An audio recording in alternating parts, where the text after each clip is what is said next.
Okay, over to you. Thank you, John, and I want to thank the Unitarian Church of Vancouver, and I want to specifically thank the partnership church committee that worked very hard to put the service together, but to put the partnership together. And I have been for many years, several years now, almost 3 or 4, in touch with the Vancouver Unitarians. It was through the partnership church committee that I started going to Vancouver, and I'm glad it has come to this, and all the support for refugees in Rwanda, and now the important work that and the relationship that will be built between UCV and Rutana. What I intend to briefly talk about the now today is how important the social aspect is for Unitarian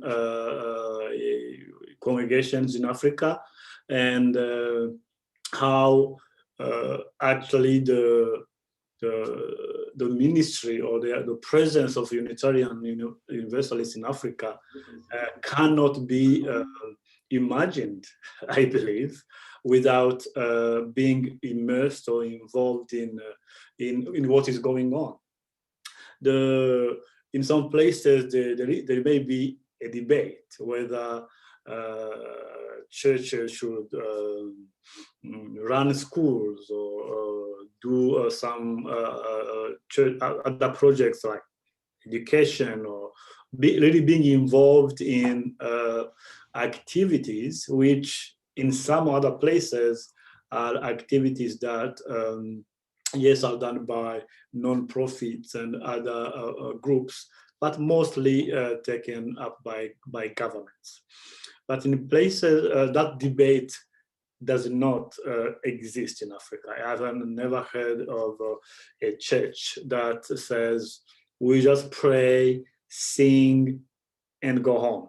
So they want to. The other churches want to be involved in what is happening. And I heard. I had a friend who is a Jehovah Witness. He told me they were not involved in any way in the community apart from trying to make everyone a Jehovah Witness. That was their mission. And so if there are other problems, it was not top on their priority. But that was more of an exception than as a rule, and I'm glad it's that way. And so my experience with many churches, really, the Roman Catholic Church is very, like in the case of Burundi, is very heavily involved in social justice work. They run many hospitals, they run schools, and they get so much involved, sometimes maybe even too much involved in including in some political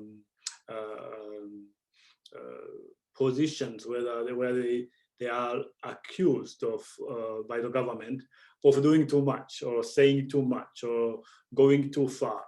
But at a basic level, helping people to meet their basic needs, I think this is a very important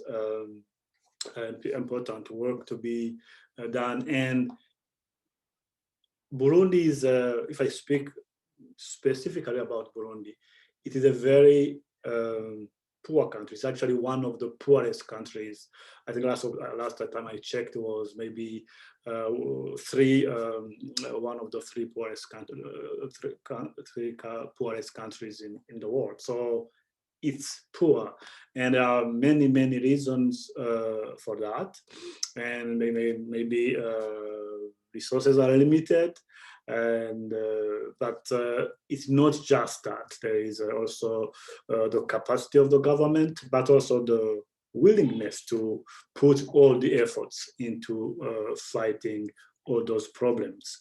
And so churches have no choice in a way, because they are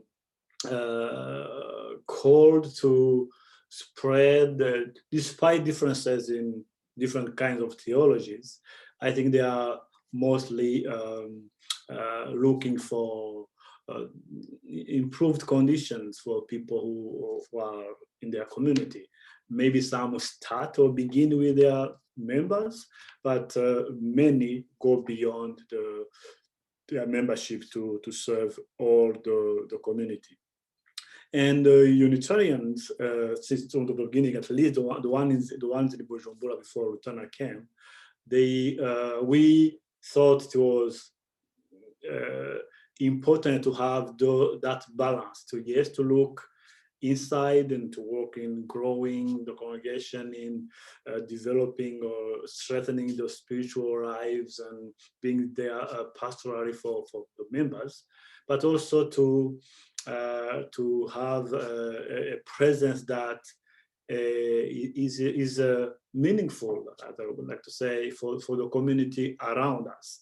And it was very difficult for Unitarians to just be accepted as a community, because many Roman Catholics who are the majority, they saw Unitarians as a group of heretics and crazy and all kinds of names. And somehow the community would have to build or to work hard to build a different relationship with the community, and to sell a different image to the community, that we are not just in our heads, we are not just denying things, theologically speaking, that we are people who are not doing or saying exactly what everyone else is saying, but that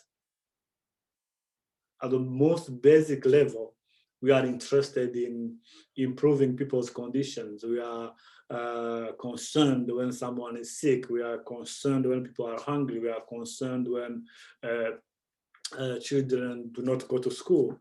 And a few years in doing that work, the whole image changed. People saw us in a different way. And I think that it was helpful, because then people saw us, some people are good people who are interested in working the community despite the difference in beliefs. And I think Flaming Chalice International in Rwanda did really the same. The initial group of people who came were Unitarians, but very quickly we knew there were many other people who are in need, many other people who wanted to go to school, and the people who benefited from what Flaming Chalice International were not just Unitarians, and it was it was not strange for us to be serving everyone within the limits of our possibilities, but it was just the way it should be, that our presence anywhere is a presence that value anyone, recognize the dignity of every person, and that is something we wanted to model by our work and by our presence in the community. In Burundi, I think the Unitarians also have tried to do that. I remember in 2013, there was a serious market fire in Bujumbura, and our church was involved in a micro-lending project with many people, especially women, and that's it was a time of crisis. Everyone was lost, and people were in very difficult conditions. And I was very happy to witness during that crisis, during that very difficult time, that many church leaders got together, and no one was talking about their theology and their specific identity, but we're all there to say, oh, what can we do to make things better for everyone? And I think that that spirit is really important, and we help Unitarians in Africa, not just in Burundi, but in Kenya and Nigeria and other places, to have a presence that is not only a heady discussion, talking or conversation, but also something that pushes in the community, invites us to make our hands dirty and do the work to improve our fellow human beings' lives. And when the fellowship in Rutana came up with the women's project, I was very glad to see that they recognize the importance of being present in those that double way, for their members, but also for the community. That in the end, the life we are living, the community we are serving, is the one we are in. And doing a project, a very innovative project of training women to make the menstruation kits reusable for women, that will benefit many, at least 500 in the community, especially the one in rural areas. That will change their lives in many different ways, to be more productive, to be able to go in social events, and in very practical and tangible ways to change their lives, not just the Unitarian group, but the people around. And I mentioned in my homily today that one of the things that Unitarians are able to do is most of them are not afraid to be, we are already a minority anyway. And so many can survive to be on the margins.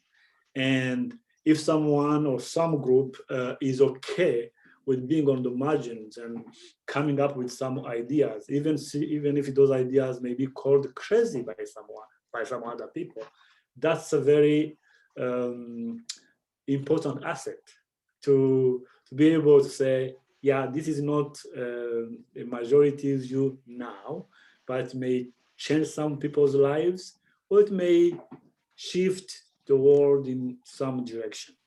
And that's what I think the Women Project is doing, and that's what I think the small Unitarian groups in Africa and in Burundi in particular are doing to shift the reality in a different way.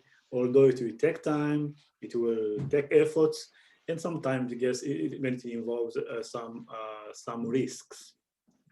And so for Flaming Chalice International to support that spirit in Africa and specifically in Burundi, we recently added another purpose through the Canada Revenue Agency, to be carried by Flaming Chalice International, that will specifically support Unitarian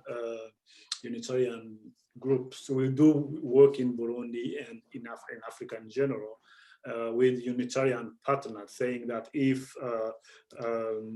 the Unitarian group want to be involved in the community in some way, that we can openly say we are supporting Unitarians in their mission to be helpful and to be present in the community.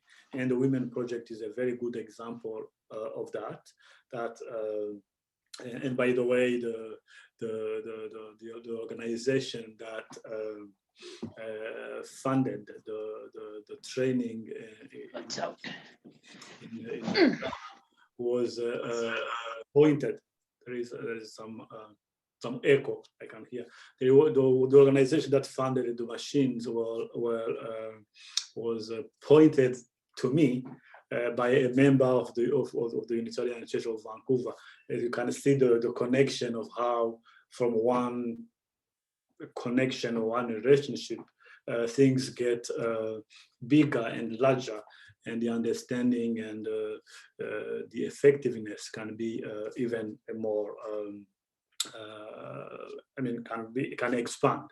So I think this idea of Unitarians being very present in a serious ways in communities where congregations are is important. There's no doubt everywhere. Important in Canada, it's important in Vancouver, but it's more important in countries where basic services and basic needs are not there. We are aware that in some countries the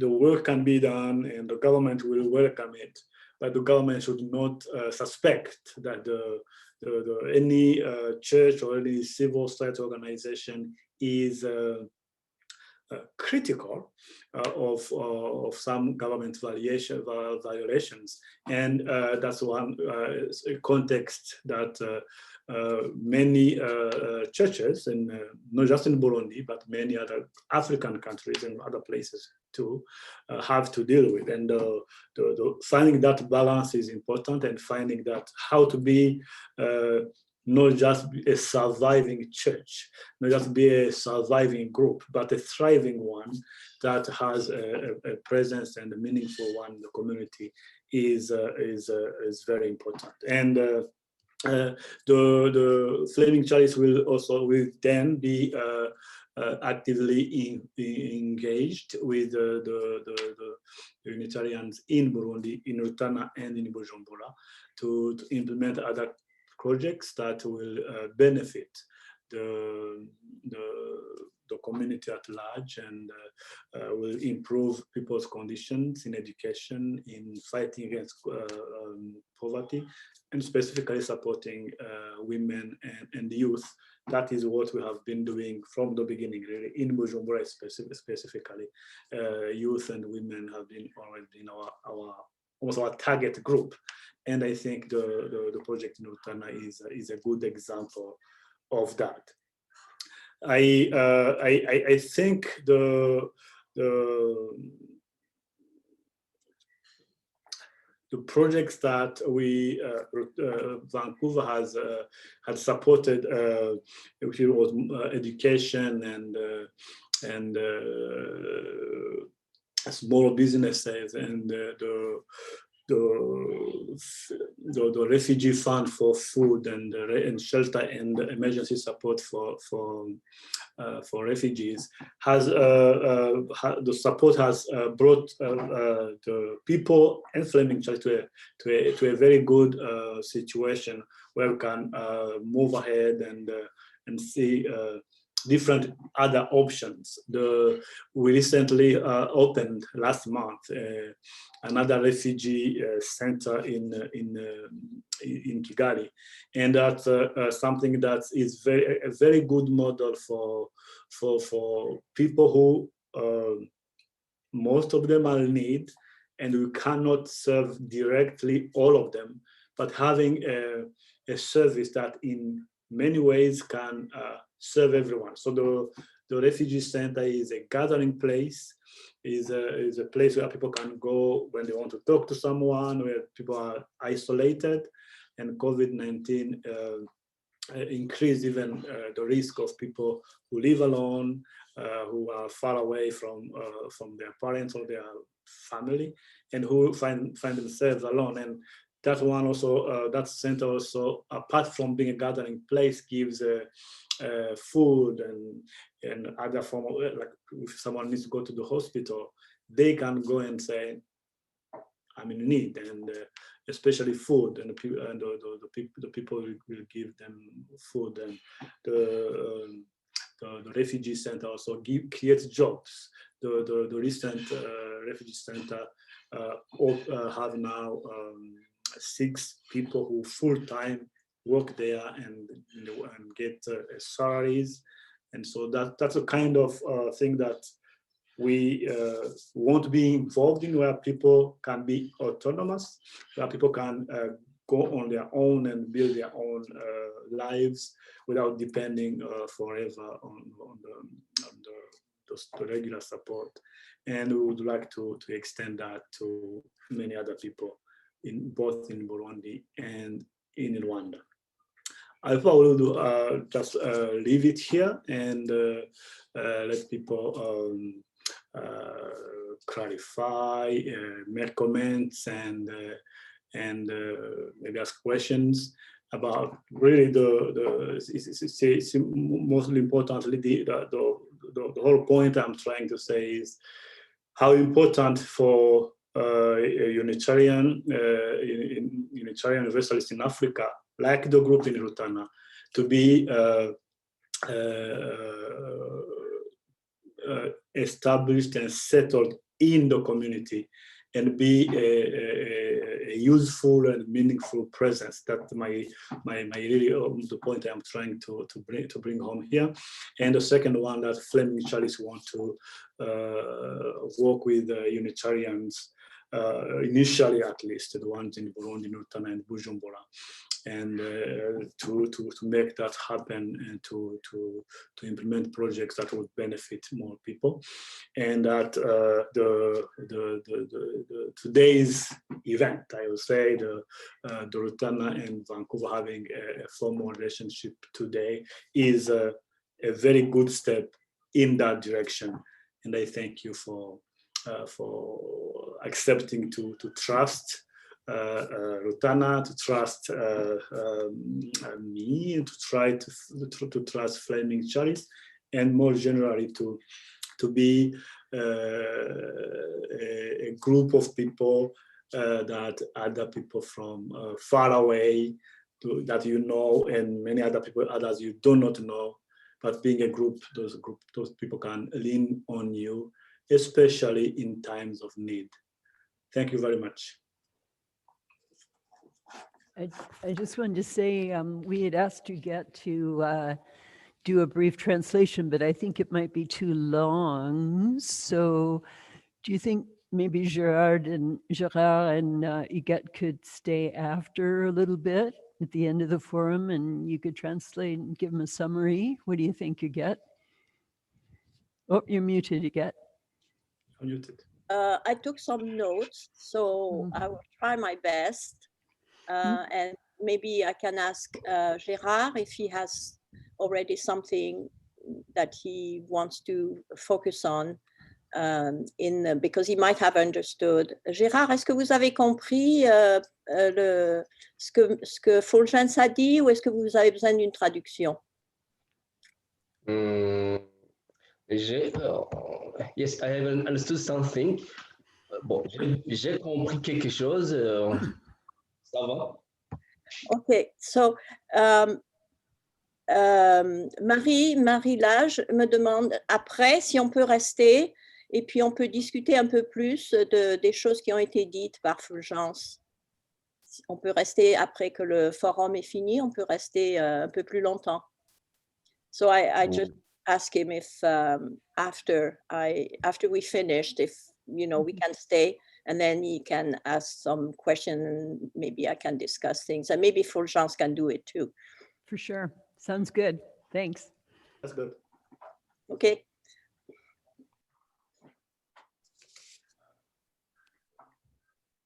Actually, I had one more thing I was just going to ask Fulgence to talk about. He's started a new initiative also under Flaming Chalice to build a water system in a small village, which is something dear to his heart. And I'm sure if people contribute to Flaming Chalice, which is different than our partner church, right? This is a more general fund. That some of that money could be earmarked for the water project. Yeah, thank you. thank you, Mary, for mentioning that. One of the current projects that Flaming Chalice is focused on these days is a water project. Some of you may know, those who follow me on Facebook. My mom passed away early July this year, and I hadn't seen her in 5 years, and I was very close to my mom. Maybe that's an understatement. Maybe people are, everyone is close to my mom. Maybe not. I had a very good relationship with my dad, but it was not the same relationship. And so when she passed away and I was far away and I did not have a chance to say goodbye, it was very hard and still is. And one of the ways I thought about a way to say thank you to her was to think about something she would have liked in her life to make happen. And I was born in a village, in a very small village. I think we are only 17 households. That's really small. And we are surrounded by 4 other villages, the same size. And the school I attended 35 years ago, that's quite a while, and the village do not have water. So my mom, all her life, she walked 5 kilometers to get water that the family needed, and that's what everyone else does. And it's a very it's an activity which is usually done by women. And the whole idea of people walking that long and to get water is something I wanted to say. Maybe mom would have liked to change that situation. And so I thought about, I talked to the people there, to the local community and the school. The school had 600 kids going there every day. And like the example of Bukuru I gave this morning. And those are the people who go there. Some do not even go for lunch, and they stay there, they cannot drink water. COVID or not COVID, they cannot wash their hands. And so it's something dear to my heart, and Flaming Chalice will be raising money to build a water project for the school and for the 4 villages. 1,700 people in general, I mean in total, to use that water. Yeah, thank you for asking.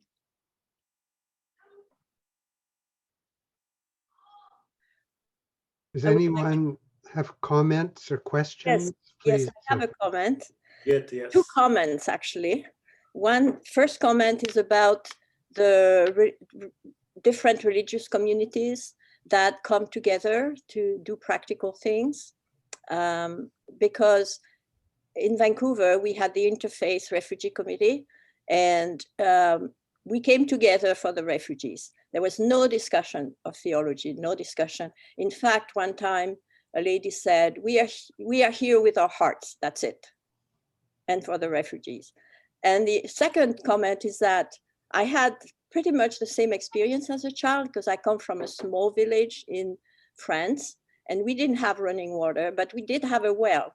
And our particular well was good water. So the whole village came, their drinking water, they came to our well to get their water. And the same thing, I had to go to school and I had to walk 3 miles every day. And so I know what it means to have running water. They eventually got running water, and of course now they all have running water. So I can relate to that quite well. That's all I had to say. Et puis je vais peut-être le traduire en français.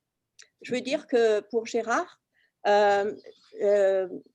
Fulgence a dit que dans les communautés, il y a plusieurs religions, mais mais ils se rassemblent pour aider la communauté. Alors, je disais qu'à Vancouver, on avait un interreligieux groupe qui se réunissait, et puis, je me rappelle, on ne parlait jamais de théologie, et un des personnes du groupe a dit un jour, oui, oui, nous ne sommes pas là pour faire de la théologie, nous sommes là avec notre cœur, c'est tout, pour les réfugiés. Et puis, la deuxième chose que j'ai dit, c'est à propos de ma propre enfance, parce que je viens d'un tout petit village de la France, et on n'avait pas non plus l'eau, parce que c'est s'il parlait de son village où il n'y avait pas d'eau. Et donc, mais on avait un puits avec de l'eau potable. Donc, tout le village venait à notre puits pour avoir de l'eau. Et aussi, il fallait que j'aille à l'école au village à côté, à peu près 3 à 4 kilomètres aller, 3 à 4 kilomètres retour. Alors, je peux comprendre ce qu'il est en train de parler. Alors, je suppose que c'est pareil dans vos environs. Voilà. Sorry. Merci, Huguette.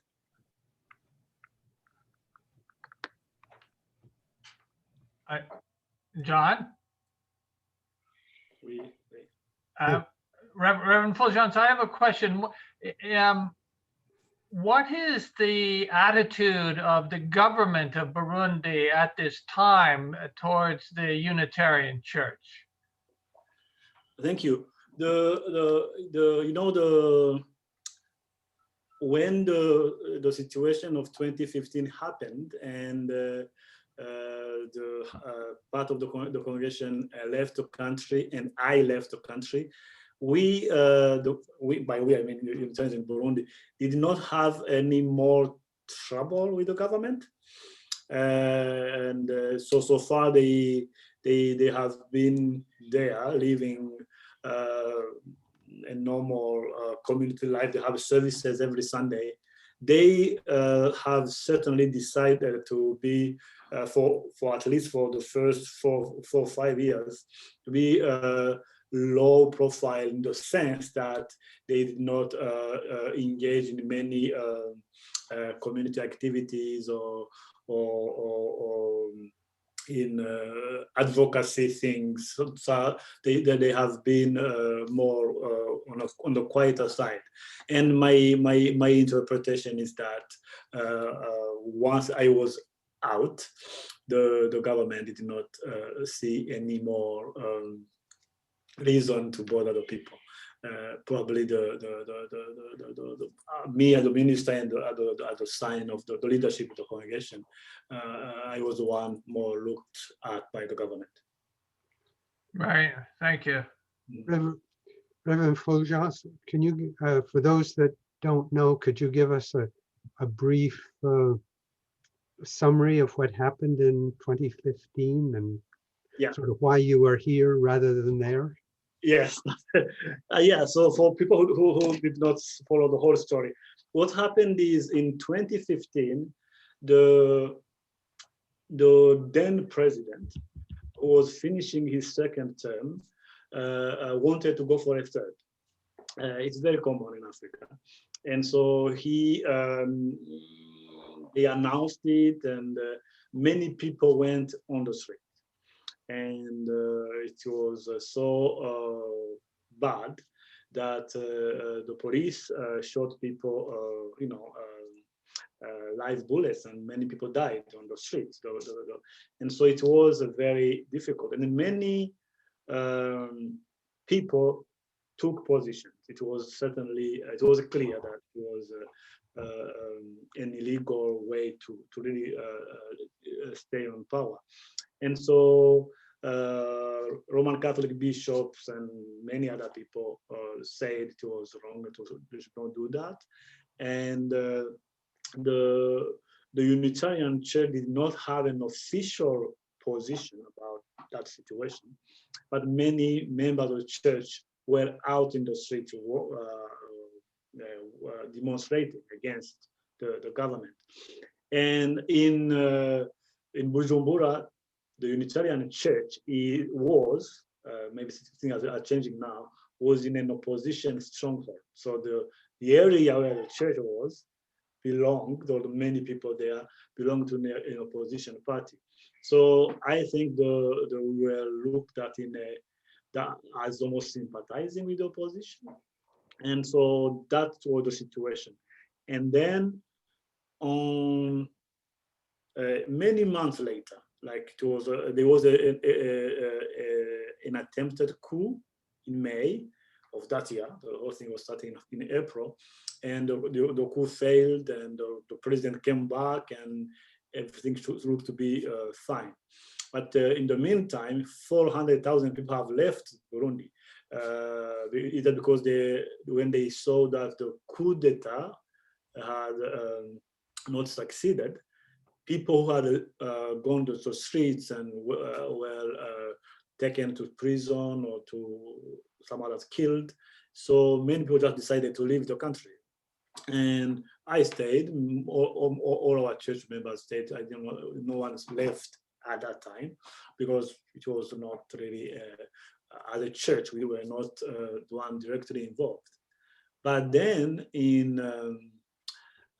during that period, the Unitarian Church had set up a foundation.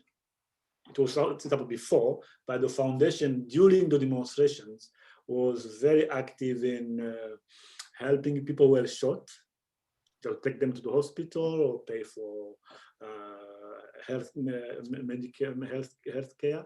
And we had many women who were beneficiaries of our micro-lending program. There were hundreds of them. And so because during the demonstration they were not working, they were not doing their business, the foundation gave them food support and other forms of support. And most of those were in the area where the congregation is, which is, remember, an opposition stronghold.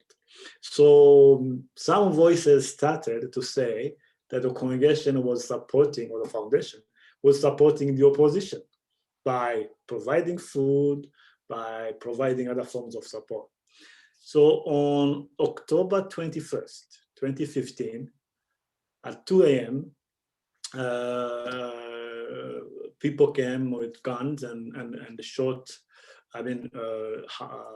ransacked the church office and stole some money, and they did not kill anyone, but it was just horrible. It was grenades and bullets like everywhere, and that was a very serious thing. It was in our minds, in the minds of Burundians. If you got attacked that way, it's a bad sign, and it was. So I had to go. I think 3 days later, I went to police myself and said the whole thing, and they said they reported what had happened. They said they would come to investigate. They never came. And between the church office, the church building, 50 meters away, on the other side, there was probably 100 military stationed there. And during the attack, after the attack, no one from there came to ask or to check what was happening. We could all read the signs. So I had to go to Guatemala 3 days later. So I said maybe the police will come to investigate, maybe the whole thing will just be over. I went to Guatemala, and when I came back, a few days later, they came to get me. And they came to get me from the church office, and they took me to some other place outside the city, not to police, not to the magistrate, not even to police custody. They took me outside the city, and the whole idea was to kill me. And I was lucky. Some people eventually told some police station, which was not far from that area where they had taken me, and they were probably not aware of the plan of those people who had taken me. And I was rescued from the people who had taken me and taken to the police, to the prison, where I stayed for 9 days. And I eventually after a long efforts from many people to pressure the government to release me, they released me. And I will probably finish here.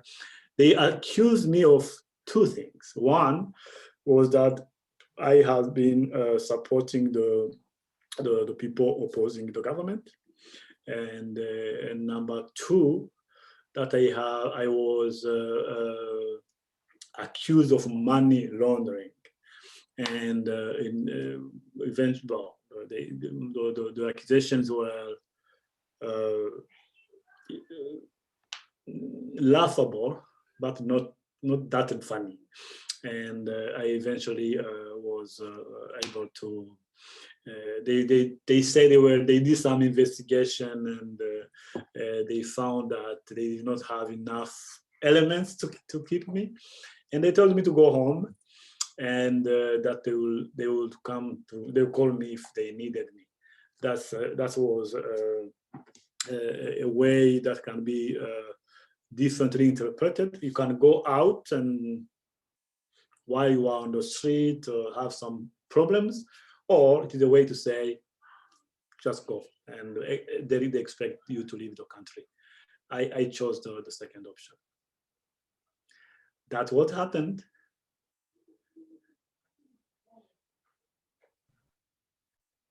Should I say that? Probably to add that that president now is he unfortunately died very recently, and there is a new government and a new president, and we all are looking with some cautious optimism, and hope probably things may be different at some point. And I was actually talking to a group of people from Carolina on Friday, and we were discussing about refugees going home, and there is a slow but real movement of some refugees going back home from Tanzania, from Rwanda, from other countries.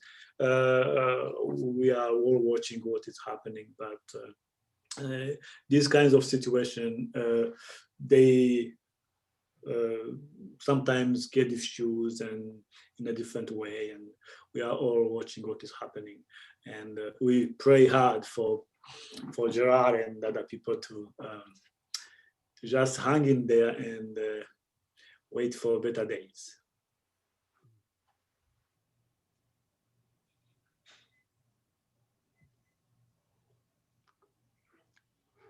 Yeah, Catherine.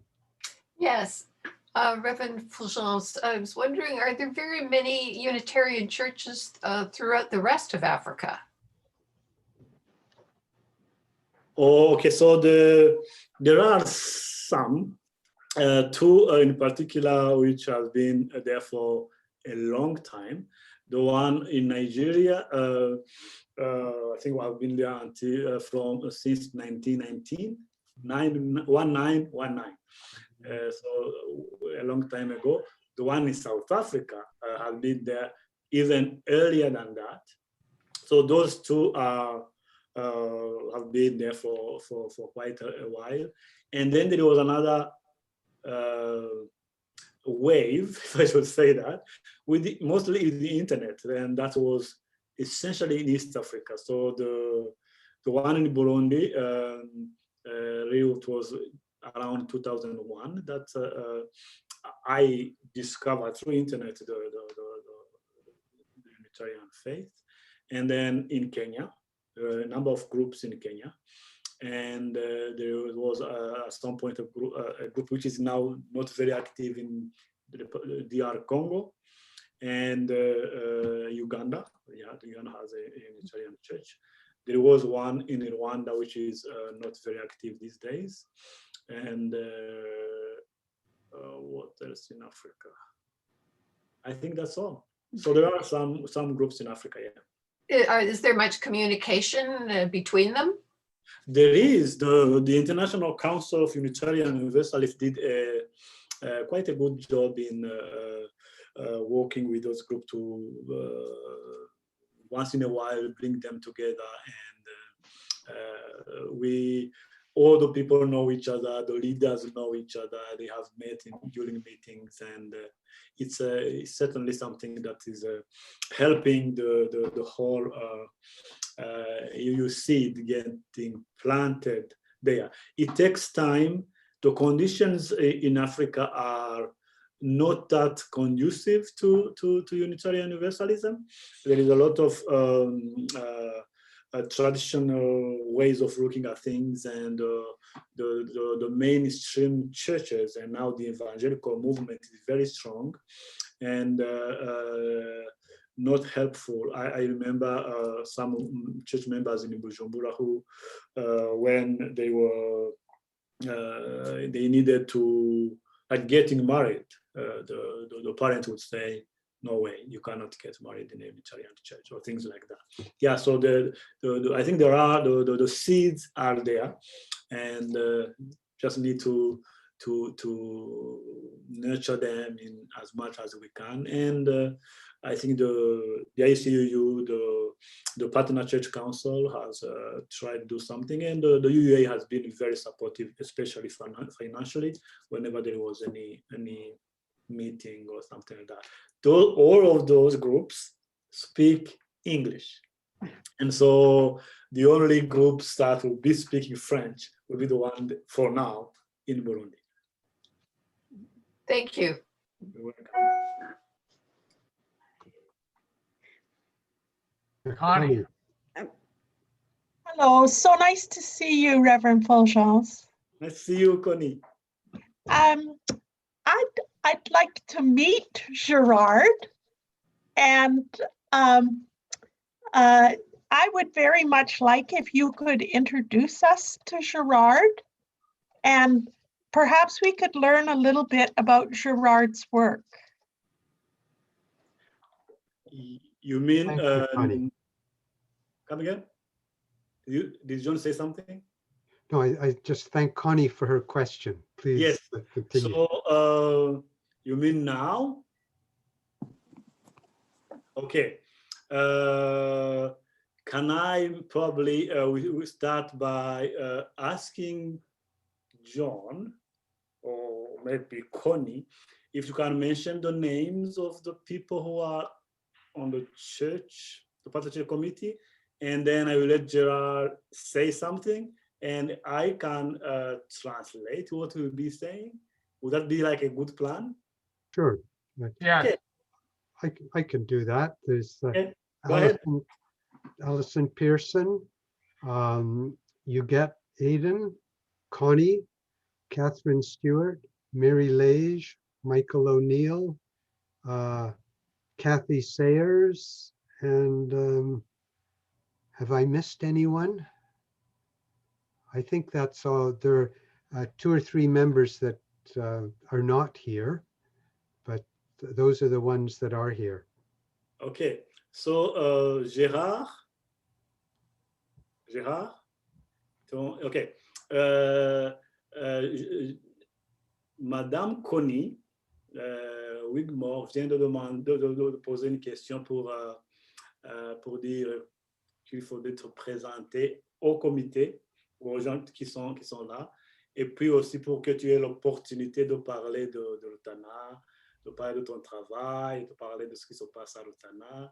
Et peut-être s'ils ont une question, ils vont te la poser. Alors, si tu veux parler lentement, 2 ou 3 phrases courtes, puis je vais les traduire en anglais, puis on va continuer jusqu'à ce que tu termines. Allez-y, Gérard. Thank you so much. Je suis vraiment très heureux d'être avec vous aujourd'hui, depuis le service jusqu'ici dans ce forum. Alors Gérard dit que he's very happy to be here since this morning in the service and now in this forum.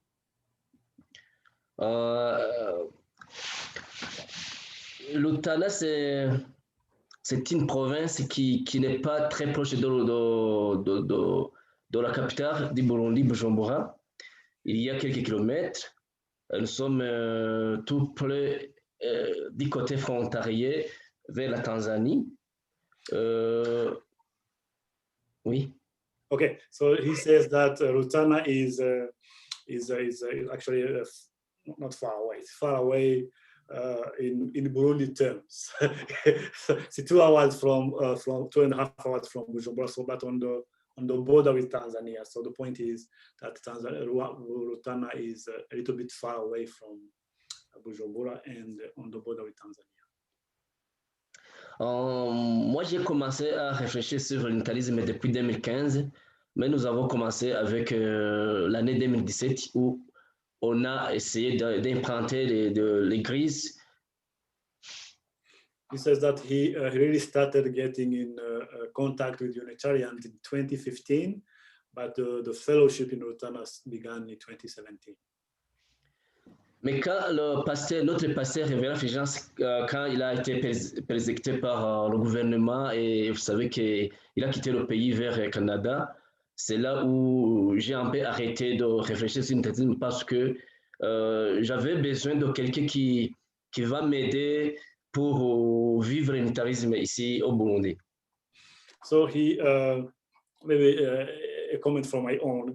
Before I left, we had been in contact with Gerard discussing about Unitarians, and I remember he came to visit me once in Bujumbura. So he's saying when I left Burundi, he a little bit slowed down and stopped, understandably so.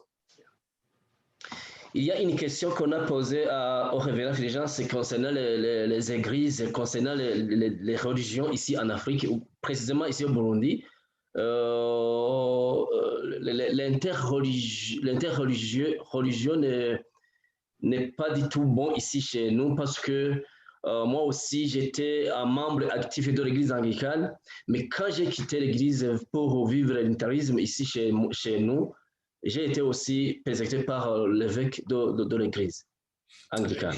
Yeah, he just mentioned an important point that he just mentioned some, and I did too, about interfaith work and how churches can get together to do some positive things in the community. He says it's not always the case that because in Rutana, he was a very active member of the Anglican Church. And when he left, he had a very bad relation, not relation, bad experience, especially from the local bishop, Anglican bishop. J'étais un directeur d'une école secondaire, j'étais nommé par l'évêque de l'église anglicane parce que je disais que j'étais un membre actif de l'église anglicane. Mais quand j'ai changé la religion, quand j'ai commencé à vivre l'unitarisme ici, de l'autre côté, chez nous à Rutana, j'ai connu vraiment de persécutions de la part de l'église anglicane, pour dire qu'il n'y a pas de relation entre les églises locales ici chez nous. Donc, il dit que, in English, so he said that when they learned that he had become a Unitarian and no longer an Anglican, he lost his position as a school principal of the school was run by the Anglican Church. And so in that sense, the relationship can be tense between Unitarians and other churches. Voilà, donc nous avons à la fin de 2017, c'est là où nous avons commencé à réfléchir profondément pour installer la communauté unitarienne universelle, c'est ici à Rutana. Et nous avons commencé avec 12 membres. Au départ, nous étions au nombre de 12 membres. Et vraiment, nous étions très heureux à vivre cette foi qui nous rend vraiment terrible parce que nous connaissons au départ une religion qui n'est pas parce que là-bas, Pasteur vous a dit que lorsque, par exemple, un membre de l'église anglicane veut se marier à un autre membre de l'église, par exemple, panavite ou catholique, il y a toujours des problèmes. Quelquefois, les parents refusent, quelquefois, les responsables de l'église refusent. Vous comprenez que quand nous avons commencé à vivre dans notre église unitarienne, vraiment, nous nous sentons très heureux, très épanouis. He says that towards the end of 2017 is when they formed as a group and started living, celebrating the Unitarian faith or exploring. And he mentioned that it was almost a very fulfilling and freeing experience because of all the conflicts and between churches about faith or around faith, which in a way they were running away from. Maintenant, nous sommes libres, mais maintenant, nous sommes heureux. Maintenant, nous avons des amis comme vous de Vancouver. Maintenant, vraiment, nous sommes à une étape, une très bonne étape, parce que nous sommes en train de vivre notre foi, de mettre en application dans la vie courante notre foi. C'est là où est né le projet de Women Project.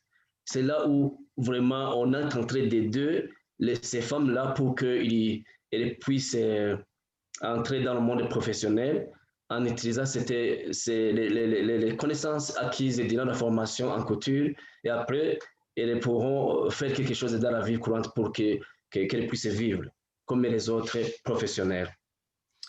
So he says that now they are happy and free, and they want to live their faith in a more engaging way. They are happy to have friends like you, and the Women's Project is one way to be engaged and to connect with people, and yeah, so it's a very happy situation now. Ces femmes-là ont déjà terminé une formation en couture. Nous les avons formées. Pasteur Fulgence nous a aidé beaucoup pour avoir les moyens financiers pour la formation. Maintenant, elles sont capables de faire la confection de serviettes hygiéniques réutilisables qui peuvent durer entre 3 à 5 ans. Ces serviettes-là vont aider à différentes femmes ou filles qui sont incapables d'en avoir facilement, surtout les jeunes filles qui sont en bas de l'école et qui sont incapables d'acheter ça. Parmi elles, il y a ceux qui s'absentent en classe. Moi, j'ai vu cela parce que j'ai été directeur durant 2 ans. J'ai été directeur de l'école, mais je suis enseignant. Ça, nous le savons très bien qu'il y a des filles qui s'absentent à l'école parce qu'elles n'ont pas de serviettes hygiéniques durant la période de menstruation. C'est là où vraiment nous avons jugé très bon de faire la production ou la confection de serviettes hygiéniques réutilisables. She just said that the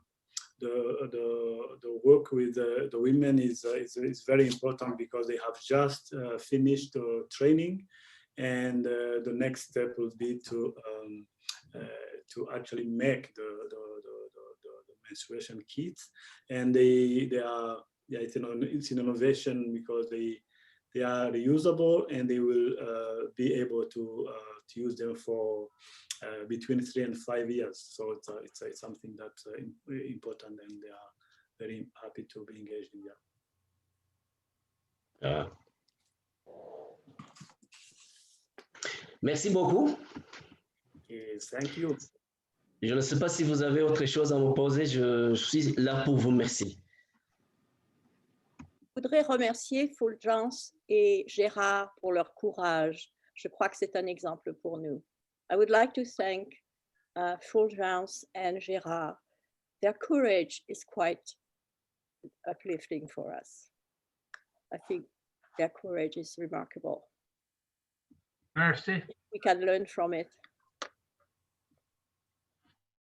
I realize how easy Unitarians have it in Canada compared to other parts of the world. It's a pleasure. I think we're honored to be in a partnership with you, Gerard. What did John Smith ask for? Il dit que que la vie pour les Unitariens ici au Canada semble être beaucoup plus facile et que les choses ailleurs sont beaucoup plus compliquées, chez nous au Burundi, et que c'est un plaisir d'entrer dans cette relation avec vous. And I think the technology is just amazing. Yeah, it is. Yeah, it wonderful. It must be 10 p.m. or past, something like that in Urtana, and here we are talking as if we are in the same room. So this is a wonderful thing. Et aussi, bonsoir à votre femme qui était ici. Elle a déjà quitté. Je vais lui dire ça. Elle vient de prendre toute une journée étant au service. Donc, elle était vraiment très occupée, elle était très fatiguée. Maintenant, elle s'endort. Je vais lui dire que vous l'avez saluée.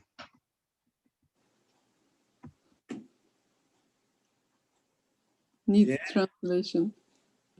All right, so thank you very much. And is there any comment or something else before Gerard goes to bed? What time is that? Merci, Gérard. Merci. Thank you. Too. Merci beaucoup. Merci. Merci. Ce que aussi j'aimerais ajouter que ici les religions ici chez nous ne sont pas comme les vôtres. Je ne sais pas si c'était Belège qui a dit que vous acceptez les personnes de tous les gens. Chez nous, ce n'est pas comme ça. Chez nous, il y a une sorte de discrimination entre les personnes. C'est ce que vraiment, il y a une différence entre vous et nous devons vivre ça parce que c'est très important. Si je ne peux pas si vous pouvez traduire ça. Tu termines ton idée. En fait, je disais que c'est enchanté d'entendre que vous recevez les personnes de tous les gens chez vous dans l'église de Vancouver. Ça, c'est très important parce que chez nous, il y a une discrimination entre les personnes qui n'ont pas la même religion. Ça, c'est un problème. C'est un problème qui peut être un handicap pour le développement des personnes, pour le développement économique, pour les relations entre les personnes. Parce que si vous avez, par exemple, un voisin qui habite tout près de toi, mais que vous n'avez pas la même religion, c'est comme vous n'avez pas la même culture. Ça, c'est un problème sérieux pour nous. Mais chez vous, je vois que c'est très important. Yeah, he's just adding the point that in Burundi, there is still incidents or cases of discrimination based on religion, actually tension between people from different churches or beliefs, and that it doesn't seem to be so. He's talking about Canada, and that is he thinks is a problem that can prevent development, economic and otherwise, because it pushes people away from each other instead of them together to work on issues and situations.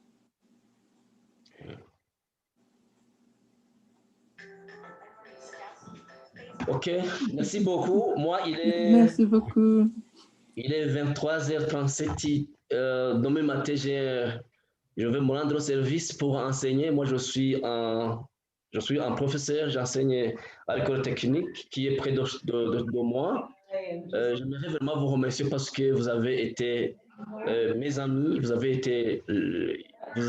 vraiment créé une relation amicale, une relation entre l'église Unitarienne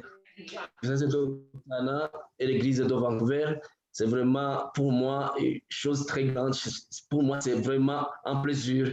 C'est vraiment un honneur. C'est vraiment, ça me donne du courage parce que emprunter une religion, une nouvelle religion ici chez nous n'est pas chose facile. Implanter une nouvelle église chez nous n'est pas chose facile. Mais avec vous, vraiment, nous sommes encouragés. Merci beaucoup. Yeah, he's mentioning that he's a teacher and that he will go to bed so he can wake up tomorrow and go to. He teaches in a vocational school, but he says that it is so important to know that there is you here to be in a relationship, because he said it's very hard to start a new movement and start a new church, especially in those difficult conditions.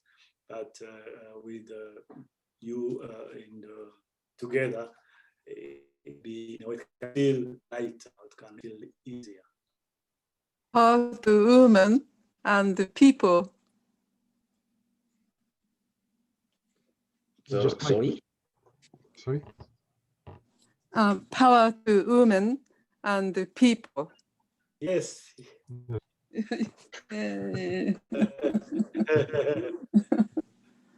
I would like to extend a welcome to Gerard to attend any service he likes. He'd be welcome to attend our services. And we have a coffee hour after the service where a few people get together and just talk about anything they like. So you're most welcome to join us anytime. And also to you, Reverend Fulgence. Thank you. And with the technology this good, probably next time the whole committee can meet with the committee in Lutana, because it looks like it's doable. Yes, absolutely. Yes, I would like very much that we communicate with more members of the. Ce serait bien si on pouvait avoir d'autres personnes de votre église qui puissent être sur le Zoom avec nous. Oui. Ce serait bien. Mais je n'ai pas bien saisi ce que John a dit. Pouvez-vous le traduire? Oh, ok. Non, John a dit que tu es le bienvenu à participer au service le dimanche, comme tu veux. Et puis après, il y a un café, les gens prennent du café après. Maintenant, c'est chacun là où il est, mais que les gens prennent le temps pour parler, pour échanger autour du café. Merci. Et il faudrait peut-être lui envoyer, maybe we should, does he receive the order of service, because that's where the link is? Je ne pense he wants to. I'm not sure, but I'll ensure that he does in the future. Yeah, because it's easy. Oui. Je disais que on a un ordre de service chaque semaine. Ça vous donne tous les links, tous les sites où vous pouvez nous rejoindre. Alors, non seulement pour le service, mais aussi après. Ok, je vais m'inscrire sur votre newsletter. Je pense que ça va m'aider.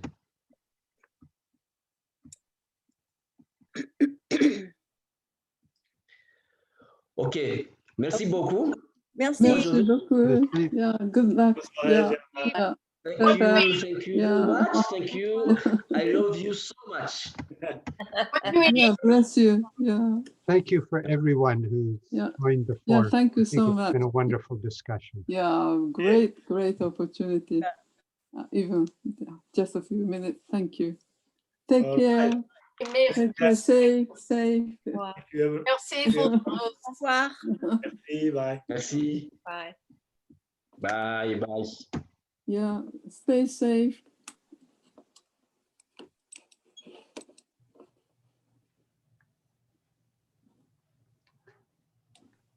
Okay, I'm going to just end the meeting. I think everyone's going. So. Before you do, Marie, I want to thank you very much. Yes. No problem. Absolutely. My pleasure. That was very interesting. Thank you. Well, thank you for being part of it. Okay, I'll see you soon. Bye. Yeah, thank you very much. Bye for now. Bye.